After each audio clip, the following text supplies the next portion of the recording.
My dad died. He got sick and he just passed away. So I never went to his memorial, I never went to his service. I was not allowed. Imagine walking into Pastor Paul Crouch's private study after years of silence. Shelves lined with books, personal notes, old photographs, and forgotten keepsakes all seem to tell a story. Yet, among those familiar belongings, a few unexpected discoveries have sparked years of questions and speculation. What did they reveal about the man who helped build one of the world's largest Christian television ministries? And why are people still talking about them today?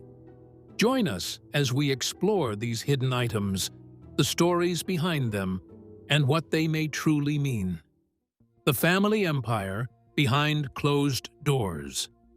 Long before any shocking stories began to surface, Pastor Paul Crouch had built one of the most powerful Christian media empires in the world. Together with his wife, Jan Crouch, he founded the Trinity Broadcasting Network, better known as TBN, in 1973. What started as a small television station in Southern California eventually reached millions of homes across the globe, making the Crouch family some of the most influential names in Christian broadcasting. To the public, everything appeared successful. As TBN continued to grow, Paul Crouch publicly preached faith, hope, and family values.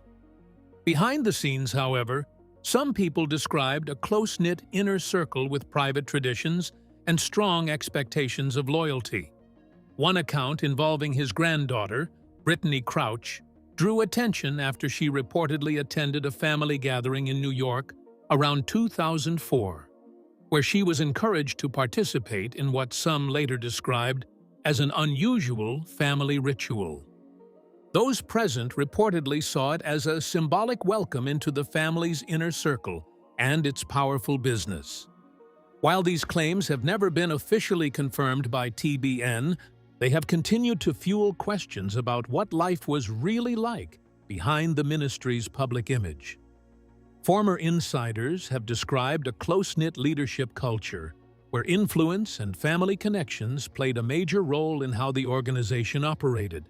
As TBN continued to grow into one of the world's largest Christian television networks, reaching millions of households through dozens of international satellites, cracks slowly began to appear beneath its polished surface. In the years that followed, a series of public allegations involving members of the Crouch family and people connected to the ministry would begin making headlines. Some involved accusations of misconduct, while others centered on painful family disputes that would eventually lead to lawsuits and lasting divisions. For many observers, these events raised an unsettling question. If so much turmoil was unfolding behind closed doors, what else remained hidden inside the private world of Pastor Paul Crouch? That question would only grow louder as more stories emerged. But how did Paul Crouch build the empire that changed everything? Let's find out. The early years that shaped Paul Crouch. Long before Pastor Paul Crouch became one of the biggest names in Christian television, his story began in a small town in Missouri. He was born on March 30, 1934, in St. Joseph, to Andrew F. Crouch and Sarah Swingle, both dedicated Assemblies of God missionaries. His early life changed forever when his father passed away while Paul was only 7 years old. After that heartbreaking loss, he was raised mainly by his mother and grandparents, whose strong Christian beliefs helped shape the direction of his life. As he grew older, Paul felt drawn toward ministry. He enrolled at Central Bible College in Springfield, Missouri, where he studied theology and graduated in 1955. During his time there, he met Janice Bethany, better known as Jan Crouch. The two shared a passion for ministry and married in 1957, beginning a partnership that would eventually influence Christian broadcasting around the world. Together, they welcomed 2 sons, Paul Crouch Jr. and Matthew Crouch. Paul's path into television did not happen overnight. In the 1950s, he started working in radio and television production for the Assemblies of God. His dedication and organizational skills quickly earned recognition. By 1961, the denomination appointed Paul to lead its new department of television and film production in Burbank, California. He oversaw films and audio-visual materials supporting missionary work worldwide. Throughout the 1960s, he moved into broadcasting management, leading KREL Radio, before taking charge of KHOF-FM and KHOF-TV in 1970. These roles gave him the experience that helped lay the foundation for the television ministry he and Jan would later build. How did a young preacher's vision become a global television empire? Keep watching to find out. Building a television empire. Everything changed in 1973 when Paul and Jan Crouch took a bold step that would shape the future of Christian broadcasting. Together with Jim and Tammy Faye Backer, they founded the Trinity Broadcasting Network, better known as TBN. At first, the network had very limited resources. Instead of owning a television station, they rented airtime on KBSA-TV to share their programs with viewers.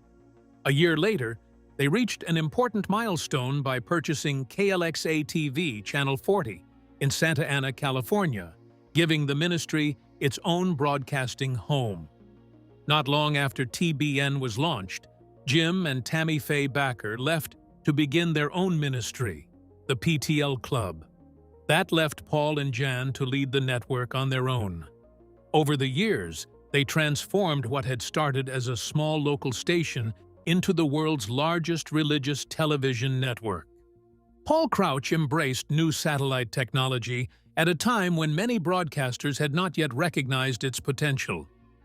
Instead of reaching only one city or region, TBN was suddenly able to broadcast its programs across the United States and eventually around the world. Millions of viewers could now watch sermons, worship services, Christian talk shows, and special events from their own homes. The network's fundraising was built around viewer donations, with many broadcasts encouraging supporters to give financially while teaching that God blesses faithful giving.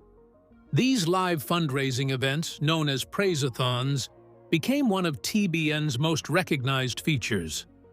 Beyond television, Paul also expanded into filmmaking, producing Christian movies such as The Omega Code in 1999 and Megiddo, The Omega Code 2 in 2001, further extending the network's influence beyond the television screen. How did success and influence lead to the family's biggest challenges? Stay tuned to find out. The scandals that shook the Crouch legacy.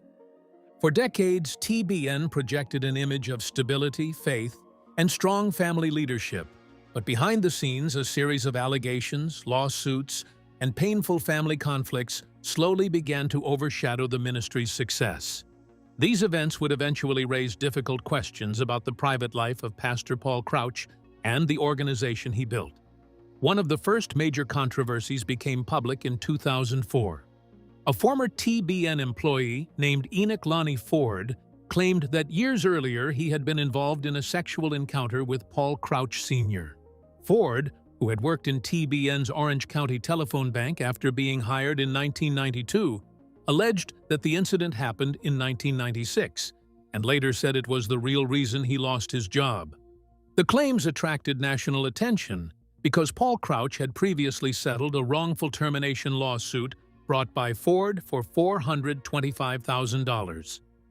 After Ford publicly connected his dismissal to the alleged encounter, TBN strongly denied the accusations.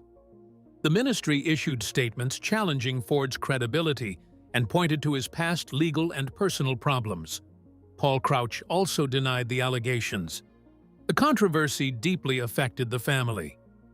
Years later, Paul Crouch Jr. spoke publicly about the accusations. He admitted the reports forced him to ask difficult questions about his father. While he said he could not personally confirm what happened, he also revealed that his mother had told him the allegations were true.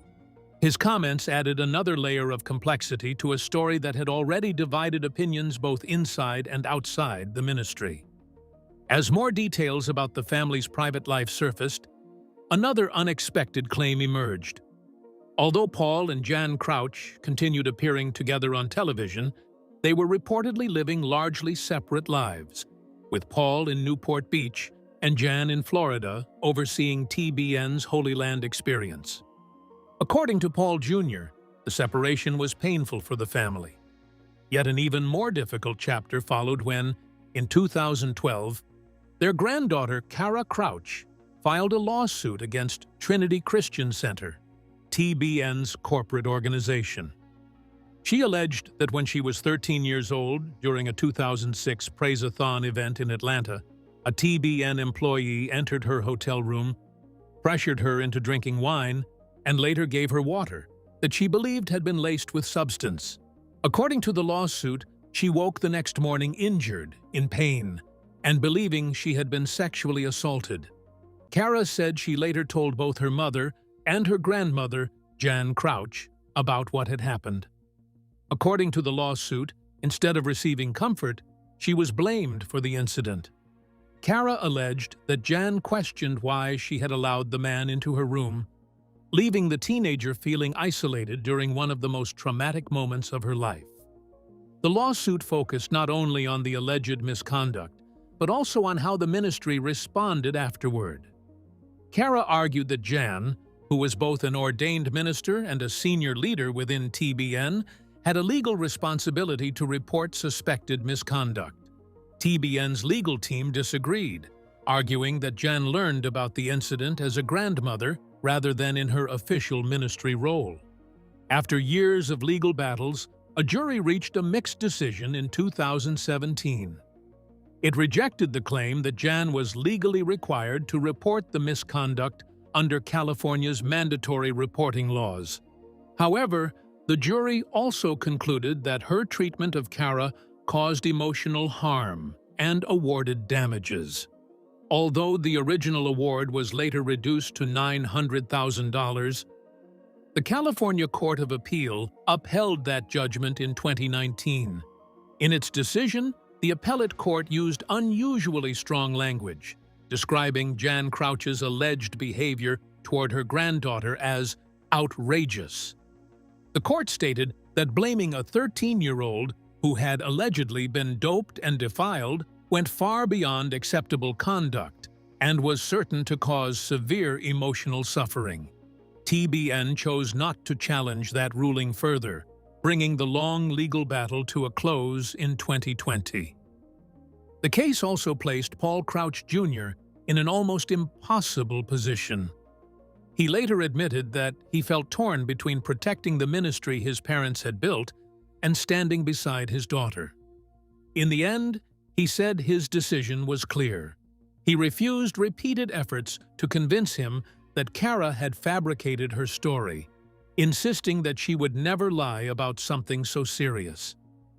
While the lawsuits continued making headlines, Paul Crouch Sr.'s health was rapidly declining. He died in 2013 from degenerative heart disease at the age of 79. In later interviews, Paul Jr. claimed that his father had struggled with alcoholism for years and had relied heavily on alcohol as his health deteriorated. According to family members, doctors had warned Paul to stop drinking wine because of health concerns, but they said he simply switched to stronger drinks instead. Perhaps even more surprising was what happened during Paul's final days. Paul Jr. said he tried to visit his father in hospital, but was unable to do so because he did not know the confidential code name under which his father had been admitted. He recalled being turned away and later learning of his father's death only weeks afterward. He also claimed that neither he nor his immediate family were informed when Paul Sr. passed away. 3 years later, in 2016, Jan Crouch also died after suffering a stroke. Paul Jr. later revealed that he was given only 1 day's notice to say goodbye and was unable to reach her in time. He also said that he and his family were not invited to either of his parents' funerals, highlighting just how deeply fractured the once powerful ministry family had become. With the deaths of both Paul and Jan Crouch, an era in televangelism came to an end. The husband and wife team that had helped transform Christian television into a global media empire was gone.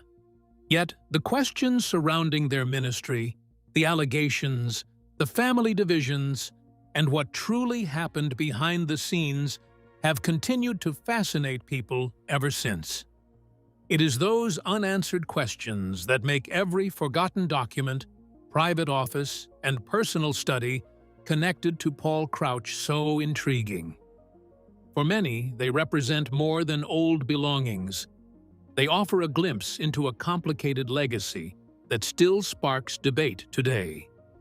How did private conflicts turn into battles fought in courtrooms? Let's find out. Family battles spill into the courts. Even as the controversies surrounding TBN continued to grow, Paul Crouch Jr. still spoke about his parents with mixed emotions. Reflecting on his mother, Jan Crouch, he described her as someone with two very different sides. He once said she was an interesting mix of General George Patton and Mother Teresa. According to him, she could be deeply compassionate in matters of faith, but incredibly demanding when it came to running the ministry. He admitted she was not always easy to work with, especially for those who found themselves on her bad side. At the same time, Paul Jr. never ignored the impact his parents had on millions of viewers. He became emotional when speaking about the many strangers who still approached him to share how TBN had changed their lives. Some told him they had found faith through the network, while others said its programs gave them hope during their darkest moments. Regardless of the family's internal struggles, many people continued to believe the ministry had made a lasting difference. But behind the public success, the family was becoming increasingly divided. Another major conflict involved Paul Crouch's granddaughter, Brittany Crouch. For years, Brittany had been viewed as one of the future leaders of the organization. She held an important executive role within TBN, while her husband at the time, Michael Coper, also occupied several senior positions inside the ministry. Everything changed in 2011. According to court filings, Brittany raised concerns about what she believed were financial irregularities within the organization. Instead of leading to an internal review, the situation quickly turned into a legal battle. Brittany and Michael were dismissed from their positions, and TBN filed several lawsuits against them, accusing the couple of fraud, embezzlement, and improperly using confidential company information. Brittany and Michael denied those allegations. They responded with lawsuits of their own, claiming that TBN had misused ministry funds and engaged in financial misconduct. The dispute soon became one of the most public and bitter legal battles involving the Crouch family. People close to the family later claimed the lawsuits had taken a heavy emotional toll on Brittany. One insider said she spent years feeling intimidated, constantly worrying that she was being watched and fearing for her safety because of the ongoing legal conflict. The courts also began questioning how the lawsuits were being handled. In one ruling, U.S. District Judge David O. Carter criticized TBN's legal strategy. He suggested that the repeated requests for emergency court orders and the filing of multiple lawsuits appeared designed to overwhelm both the courts and Brittany and Michael rather than resolve the dispute fairly. The judge also noted that this approach gave weight to the couple's argument that the lawsuits were retaliation for raising concerns about the organization's finances. Rather than allowing the dispute to continue in several courtrooms at once, the judge directed that the main issues be settled through arbitration. Even then, the legal battle was far from over. The years of litigation left Michael Koper facing significant legal expenses, eventually leading him to file for bankruptcy. TBN challenged that filing as well, arguing in bankruptcy court that the debts resulted from fraud and therefore should not be discharged. By this point, the ministry that had once presented itself as a model of unity had become entangled in years of courtroom battles, public accusations, and deeply personal family divisions, adding yet another chapter to the complicated legacy surrounding Pastor Paul Crouch and the organization he built. How did old family disputes lead to new battles for TBN? Keep watching to find out. A legacy still facing new battles. The legal disputes surrounding TBN did not end with the Crouch family's internal conflicts. After years of courtroom battles, one case resulted in TBN receiving a default judgment. Yet even after those victories, the network continued to face fresh challenges that kept it in the public eye.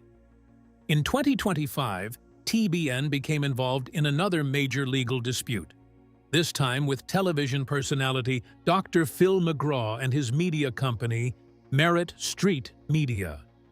The partnership had launched in 2024, with Dr. Phil's company producing programs while TBN handled their distribution. What began as a promising business relationship quickly fell apart. Merit Street claimed that TBN failed to provide the nationwide reach it had promised, withheld payments, and left the company burdened with debt. TBN rejected those claims, arguing instead that Dr. Phil's company had overstated its audience potential, misrepresented ownership of its media library, and failed to meet production commitments. Dr. Phil's legal team strongly denied those accusations, insisting that hundreds of episodes had been delivered while the company suffered millions in losses because of TBN's actions.